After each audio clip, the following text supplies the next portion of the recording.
Welcome back, everybody. For this video, we are talking about hand plates or hand guards.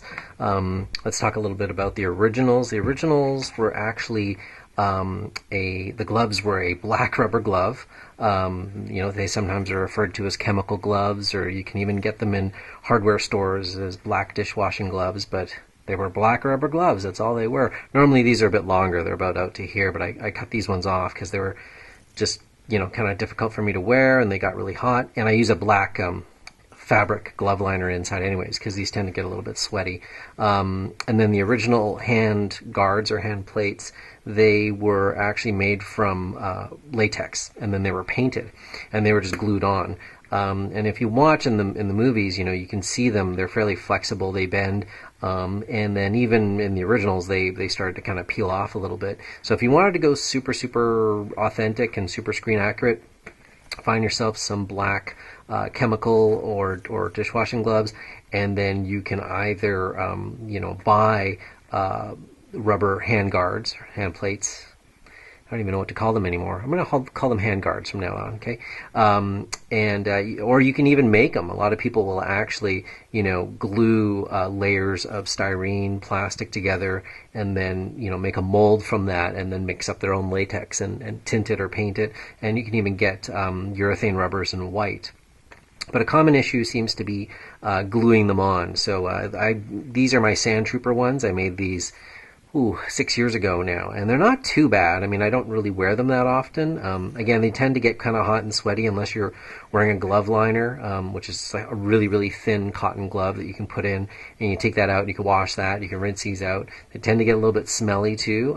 They look great in photos though, and sometimes kids get a kick out of them because oh hey, how you doing, and you shake your hand, and it's kind of a different texture than kind of a cotton or a fabric glove.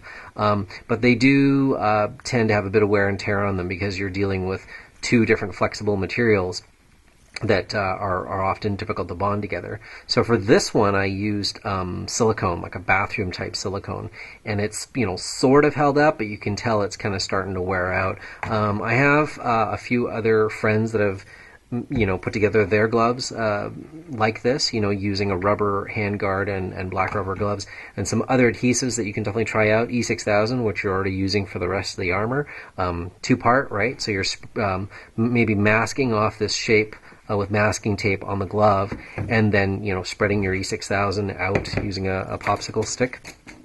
Whoops. And then doing the same on the opposite side of your hand guard, letting them tack up, put them together, maybe throw a phone book or something like that on top, and that's had some success because the E6000 is a flexible cement, and it's a contact adhesive. You can definitely try super glues like Zap-A-Gap and that sort of thing, but with those ones you might, instead of trying to put it all over, you might want to put it along the edge or put a few specific spots down. Same thing, my issue with Zap-A-Gap or any sort of CA type glue is that they're fairly hard. They're not very flexible or resilient, so over time that might crack, and you might have to repair it. So it's not a big deal if you don't mind. Another type of adhesive you can try is Loctite, all plastics, and it's another type of CA glue where you actually use this activator on one surface, and then you sort of apply this to the other surface, and when you put the two together, they bond really well. So I've used this on other costumes. I haven't tried it on handguards, but I've heard that this is another good alternative as well. But since we're talking about armor, most armor makers generally supply handguards with their kits. So a lot of times they'll just come formed, and there might be extra material on here, and you might need to trim them out. So what you want to do is somewhat try and replicate the look of the original hand guards. And a lot of times when these are formed, they've kind of put a bit of a curve already into it, so it doesn't look like a super flat thing because your hand is already kind of curved. So what you want to do is trim it out. The originals tended to have a little bit of a thicker front than it was on the side in terms of thickness of the hand guard. A lot of people trim them really thin, like 1/8 of an inch, this return edge all the way around, and that's kind of too thin. The way that they had the original, I guess just the way that the mold was, the back and the front was a little bit thicker, so it's sort of at least, it's about 1/4 of an inch, and then it goes a little bit thinner in some other places. So You can see on this one, I've more or less trimmed it all out and sanded it down. And then this one here, I've just drawn pencil lines. So about 1/4 of an inch there, a little bit less, and then it starts to thin out on this edge.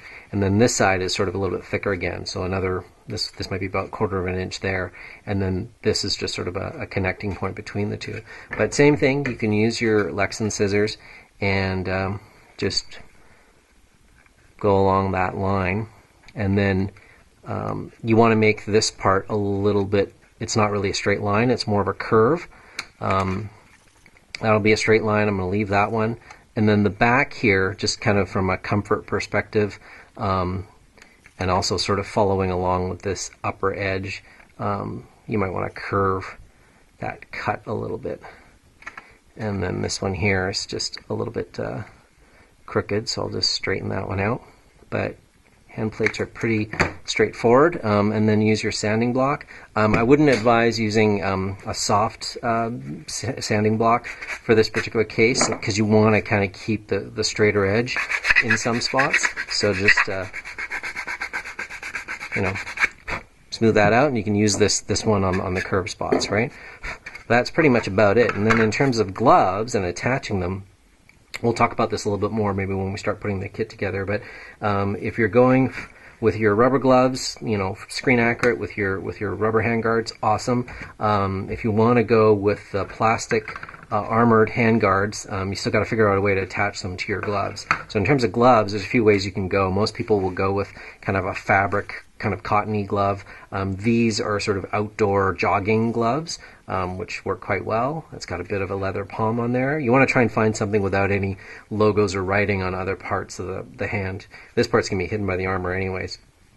And then this is a pretty common one. This is sort of like a Nomex or a fake Nomex flight glove, right? So it's kind of got this cool leather palm on this side, and it's fabric. So you can find these on eBay and kind of online, airsoft sites and things like that. And these you can find in most sporting goods stores. But and then in terms of putting them on, what a lot of people will do, there's a few ways you can put them on. You can just apply adhesive Velcro to the back side of your hand plate, and then on your glove you can sew on the opposite Velcro and just have it be attached like that.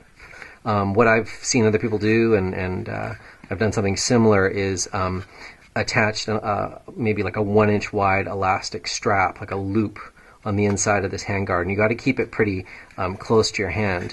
Now that works fine and dandy, but what tends to happen is when you're wearing it, if you've only got that one elastic there, is this tends to kind of pop up a lot when you just even opening and closing your hand. It doesn't look so good. So it's advisable, kind of in my opinion, either put a second elastic loop here or something similar. On my particular setup, I'm not sure if a lot of people still do this. I kind of did this a long time ago, and I still do it on my builds. I have a piece of elastic, like a 1.5 inch or 2-inch piece of elastic that connects the hand plate to the forearm, and then I've got a loop sewn in on the underside. And you can see that's just, I sewed a Velcro kind of patch for the backing, and then I measured what the loop size should be and just sewed that on. And I find this tends to work quite well because everything on my whole arm is sort of assembled or Velcroed together. Handguards attached to the forearm, and the forearm's attached to the bicep with elastic at the inside of the elbow.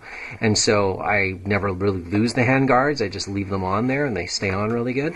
So once you put it on, it basically looks like that, right? And then you're just sort of, it kind of simulates what this look would be attached. You do have to be careful if you don't have that extra strap here.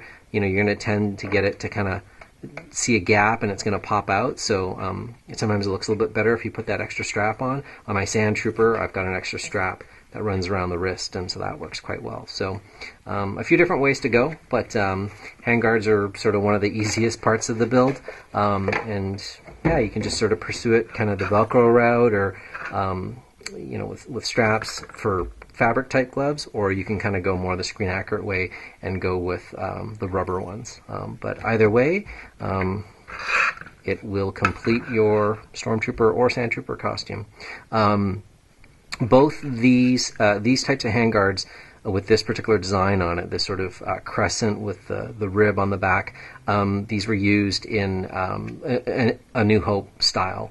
I don't have them, but there's the Empire Strikes Back style, which is more of like a scalloped shape, and it's got a couple of little crescents on it. And those ones, you would take fabric gloves, and you're supposed to sew them. You're supposed to drill little holes in specific points, and then you're going to sew them to your gloves. That's just how they were done on Empire. But the A New Hope style seems to be very popular, and a lot of people pursue that. So I thought I'd cover that for this particular build. But yeah, that's about it. Your kit should come with these. But if not, you can, go and check out sites like whitearmor.net and that kind of thing. And there's a bunch of people, hobbyists, that make these if you want to go more the screen accurate way.